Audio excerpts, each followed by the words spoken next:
Vedare tinokugamuchirai zvekare kune chimwe chirongwa pano paZim Facebook Secrets and Confessions. Tadzoka zvekare nemamwe mamessages. Regai tibva tapinda mumamessages atakakubatirai. Hanzi, hello mukomanashi, inini ndiri kuda kungotaurawo marwadzo ari mumwoyo mangu. Since I got married, I started having bad dreams. Kurota ndichiitwa mukadzi kuhope. Sometimes I can even see a snake. Sometimes ndinotoona tumadhara. Oro my husband kana kutongopepuka ndichinzwa rimwe zifeeling rekuratidza kuti tava kutopedza masports, zviya zvinoita munhu kana wava kupedza pabonde. Zifeeling iri ndo rinondirwadza kupfuura zvimwe zvinhu zvose. Imagine kuti unenge uchitonakidzwa nechinhu chinenge chichikurwadza, chinokuchemedza, but uchishaya control pachiri. Mwari ndakatanga kutovanamata ndichiri mudiki at 5 years of age. Ndakanga ndava kutoziva kufasta. Now I am 31 and I feel like my prayers are more than enough to rescue me. Ndakati ndaona kuti my prayers angu haasi kushanda. I thought of kumbopfunyawo chisero kuti ndinge ndichitaura nevadzimu. Izvi ndine about 9 days ndichizviita zvichishanda. Ndanga ndichikumbira hangu vekwangu kuti vange vachiuraya zvikwambo zvose zvinondishandisa nevaroyi vacho. Hondo ndanga ndichiona kuhope. Ndine vanhu vandakatoona vachirwiswa. Nhasi kuma 2 am ndarota zvichinzi tanga tanotora nhingi kuheaven kuti ange achitibatsira kurwisa vanhu ava, but handina kuziva kuti ndiani. Saka ndanyatsokurara zvangu ndakasununguka ndichiti zvadzapindirwa nevakawanda, at least hondo dzangu dzava kuchipedziswa. But I got shocked early in the morning. Ndadamburwa futi nezifeeling riya, zvichireva kuti shumba yerudzi rwaJudha yakundikana dzangu nyaya nevadzimu vangu vatodzitadzawo. Kumaprofita ndaenda, asi ndaenda kwakawandisa ende ndazosvika pakuneta nekuramba ndichingoburitsa mari ndichinzi tinokwanisa kukubatsira. Kana kuchechi kwacho nhasi handisi kana kutoda kutoenda. Kana kuchechi kwacho nhasi handisi kana kutomboenda. Ndiri kutofunga hangu kuswera ndichingoimba nziyo dzezvigure ndichisvetuka zvekuti ndakazvivharira mubedroom mangu mandisingaonekwi nevana. Kuswera hangu ndichisvetuka kudai kungozvivaraidzawo hangu ndakamirira zuva rekuurayiwa kwangu nezvikwambo izvo zvinopota zvichindichinjanisa pazvadira. Vedare ndo message yandatumidzirwa navahanzvadzi vedu. Kana tikanyatsokuteerera message yavo, there is a deeper meaning. I think patova nedepression yavapo. Hanzi it is far much better ndingoswera ndakazvivharira mubedroom mangu ndakamirira zuva rangu rekuti ndinge ndichizourayiwa nezvikwambo izvi zvinondichinjana pazvinenge zvichidira. Zvakangoma hazvo vedu we, but please ngatitaurei navo mucomment section. Regai tibva taenda panyedu inotevera. Nyedu inotevera yakamira sekudai from a WhatsApp voice note. Hanzi, mukomanashi, inini ndanga ndichiti paya ndichiri mukomana handisati ndatopedza kugraduata, ndatova mufinal year yangu kuBotswana. So zvakaitika ndeizvi, ndakasangana nemafriend hobo pandainge ndiri pacampus ipapo, ndipo pandakazosangana neumwe akabva aenda neni ndokubva anondiratidza kune imwe ng'anga iyi inoitawo zviya zvinonzi instant wallet cash. But ng'anga iyi payainge ichitaura neni ndakabva ndaudzwa kuti zvinhu zvacho zvandainge ndichida kuitiswa zvainge zvisina kana sacrifice mukati, hanzi kungowana mari nyore chete, ende ndo zvandakaudzwawo. Ndokusaka ndakabva ndaitawo izvozvo zveinstant wallet cash mukoma. Sorry mukoma, ndazomhanya kupinda munyaya yangu ndisati ndanyatsokutaura kuti ndizodai zvii zvainge zvaitika. Saka ndakati ndiri pavarsity ipapo ndainge ndichitoita final year yangu pabachelors randiri kuita. Inini ndinobvawo kuZim ende vabereki vangu vari kuZimbabwe ikoko, imba yedu iri muBulawayo. Saka inini ndiri kuno kuBotswana for my schools. Saka ndakati ndiri mufirst year ndasvika pacampus kudaro ndakabva ndatanga kutamba neumwe mukomana, but mukomana uyu ari mixed mutswana, but amai vake vanobva kuZimbabwe. Iye ainge asingagari pacampus ipapo, ainge achitorenta a flat mutown and he was in his second year. So mukunotamba umu munongoziva kuti kana muri kucampus kunenge kuine maclubs akasiyana siyana. So this guy, he was a member of this certain club, and the club iyoyo waisangojoina kana ungori munhu nje. Club iyoyo handikwanisi kana kutotaura zita rayo because it is still in existence pavarsity ipapo pandinoenda. Saka for my own safety ndinotya kuti kana ndikataura zita resociety iyoyo maybe ndinokwanisa kuzozvikanganisira zvakawanda. Saka muclub umu maingo acceptwa mamembers anenge ari mbinga kana kuti if you come from a family with a well-known history of wealth, ndiko kuti unge uchitendedzwa kupinda muclub imomo. Sezvandataura paya kuti hamubvumidzwi ani nani. Vakomana ava vainge vari mbinga, zviya zvekungoyawo kuchikoro zvaingovawo zvekungostadha sevana vevanhu vane mari, anofanira kungonzi akaendawo kuvarsity, but most of them vaingova ingori flambo yekuti kana vachiuya kuvarsity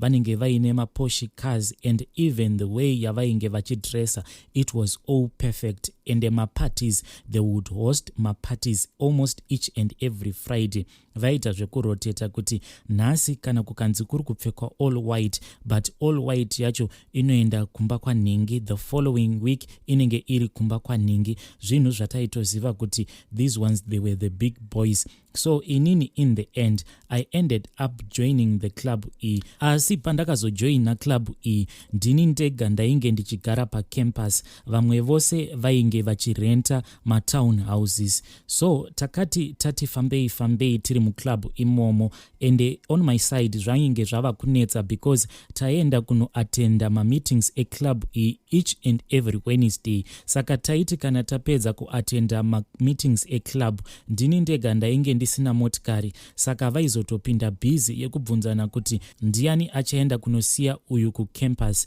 Saka each and every Wednesday ndaitoziva kuti I am going to be embarrassed because taiti kana tava kubuda everyone aingonditi it is high time shamwari kuti unge uchitenga motikari yako, but mari yekuti nditenge motikari hakuna kwandaikwanisa kuiwana. Plus I knew the situation yevabereki vangu kuti mumhuri medu tingangoti mudzinza rose everyone is looking up to me kuti ndini munhu wekutanga kusvikawo kuuniversity, and I am the first one achatotangawo kutosimudzira dzinza rose. Saka pose pandainge ndichimokewa these guys vachindiudza kuti it is high time for you to buy a car, zvakabva zvandipawo zvivindi zvekuti anything is possible. Panapa zvandava kutoita, ndava kutoita any gun can shoot. Saka ndaifungidzira kuti vakomana ava zvese zvavainge vachiita maybe vane mamwe madhiri avanoita, like kunoku kune madhiri ekuti vanhu vane mari dzavo vane access yekutenga madiamonds. So I thought kuti sezvo mafamilies avo kwavanobva vari vanhu vane upfumi, maybe vanowana madiamonds iwavo vachitengesa. Ndainge ndisingatozivi kuti mari dzavo dzavanowana imari dzinenge dzitori neurombwa mukati.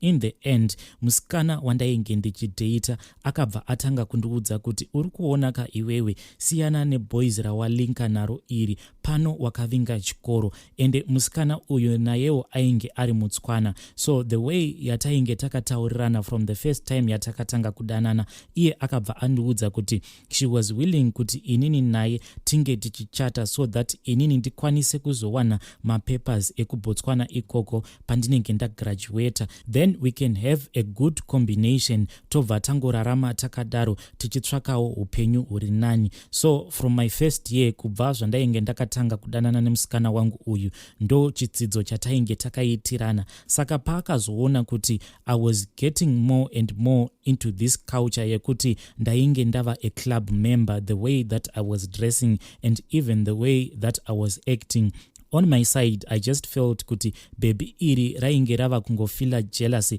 thinking kuti maybe ndichazotanga kudana nawo nevamwe vasikana vanenge vari upper class than iye, but deep down musikana uyu ndainge ndichitomuda. So akaramba achingondiudza kuti siyana nevanhu vako ava vauri kulinka navo, but ndakabva ndatadza kumuteerera bhebhi iyeye.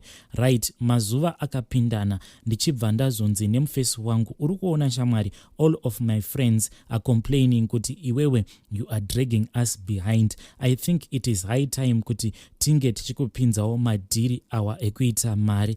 Ininiwo mukomanashi ndiri munhu asina zvivindi. Pandakanzwa kuti ndiri kuda kupinzwa mumadhiri ekuita mari, ndakabva ndafunga Diamond riya ndikambotanga ndaramba, but iye akabva ati no, usarohwa nehana. Zvinhu izvi zvatinenge tichiita hazvina kana crime mukati, imari inenge ichingouya kwauri. Ndokubva ndazobvuma. Saka akabva ati mangwana ndiri kuda kukuendesa kune vamwe sekuru. Sekuru ava ndo vanobatsira mhuri yedu, ende ndivo vakaita kuti inini ndinge ndichizova mbinga sezvauri kuona kudai. But akabva anditi mari iyi haina kana sacrifice inombodiwa. Chinongodiwa ndechekuti kana wapiwa chikwama ichocho chako chete kungodya mari kupela. Mari iyoyo unofanira kuidya ichipera. Kana ukatadza kuzopedza mari iyoyo hameno zvako.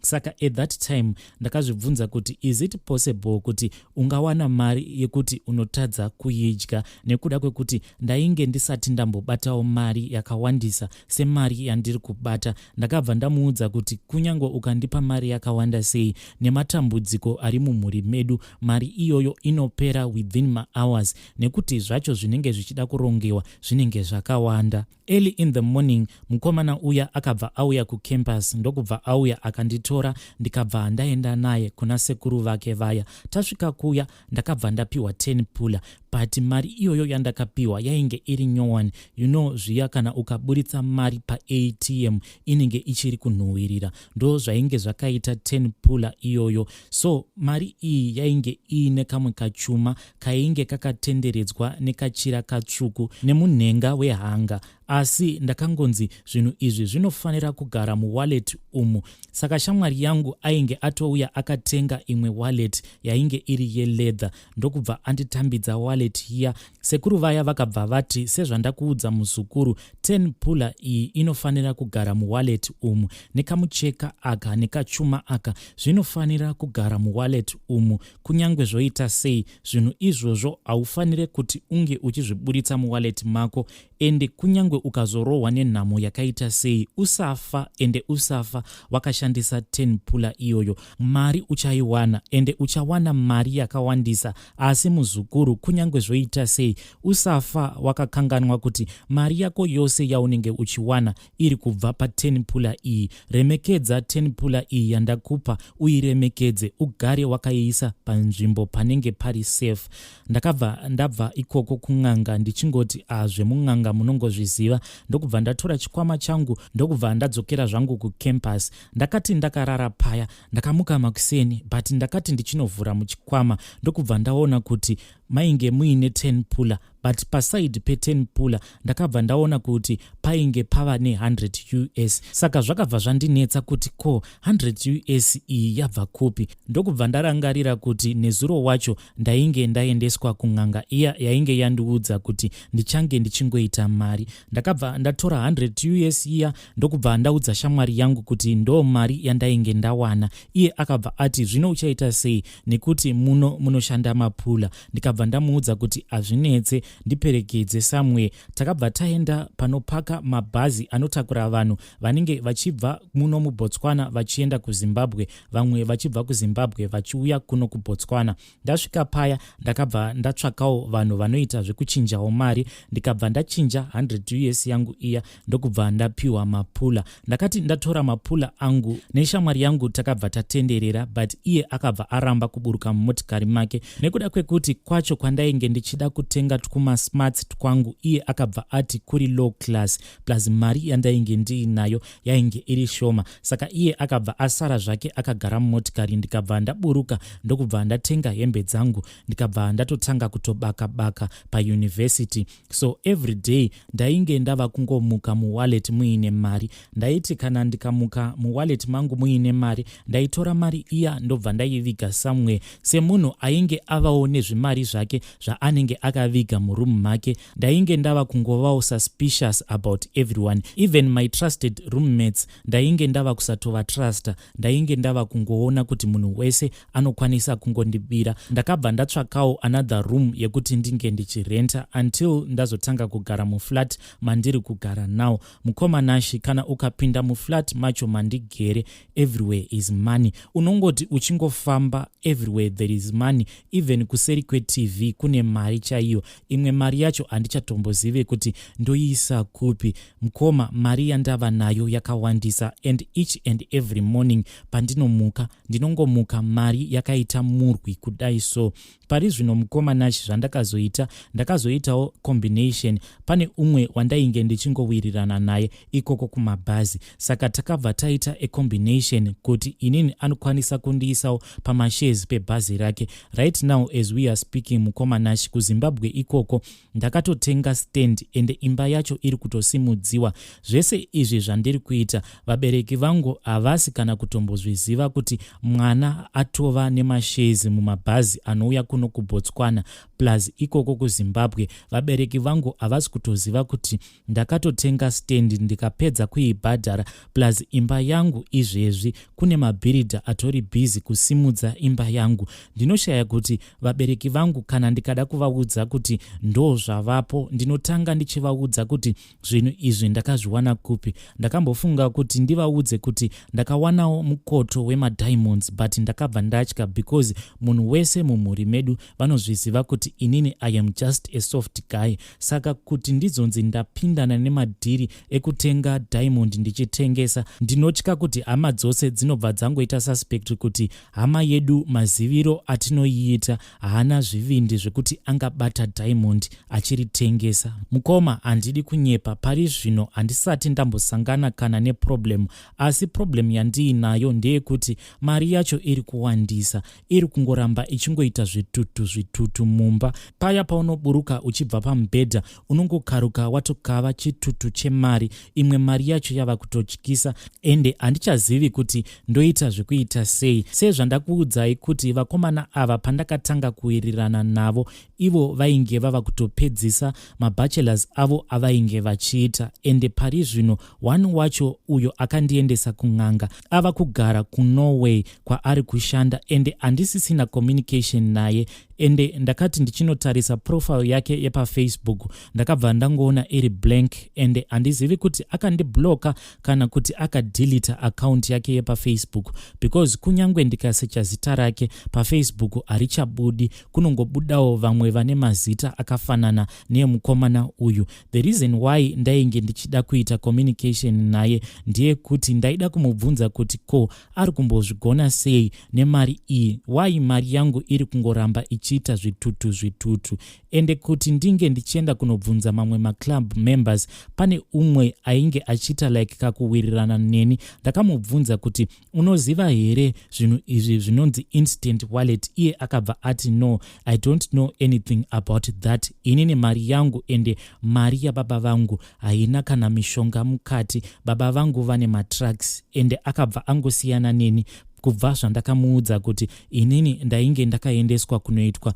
izvi zvema-instant wallet. Saka pari zvino mukoma ndo dambudziko rangu randiri kusangana naro. Nemusikana wangu uya wandainge ndakadanana naye kubva zvandainge ndakapindawo muno muBotswana takazosvika pakurambana. Chakaita kuti tinge tichirambana ndechekuti munongozivawo semunhu ainge atanga kubatawo mari, ndainge ndava kungoraramawo ndiri mumaclubs, ende munozivawo kuno kuBotswana kuti kune vakadziwo vakaita sei. Saka ndainge ndava kuti kana ndiri kuclub ndobva ndadzoka nemunhu wandinenge ndafarira. Saka musikana uyu akazongondiwanikidza one day ndiri busy ndichitoitawo bonde neumwe mukadzi wandainge ndabva naye kuclub. Saka ndakati ndichiona kuti mari iyi iri kuramba ichingoita zvitutu mumba, ndakabva ndangodzokera kuna sekuru vaya kuti ndinge ndichidzosera 10 pula iya, but ivo vakabva vati sezvo iwewe neni tisina ukama handikwanise kuti ndinge ndichigamuchira 10 pula iyoyo, asi zvaunokwanisa kuita ndezvekuti chienda kugungwa wobva wanorasa mari iyoyo.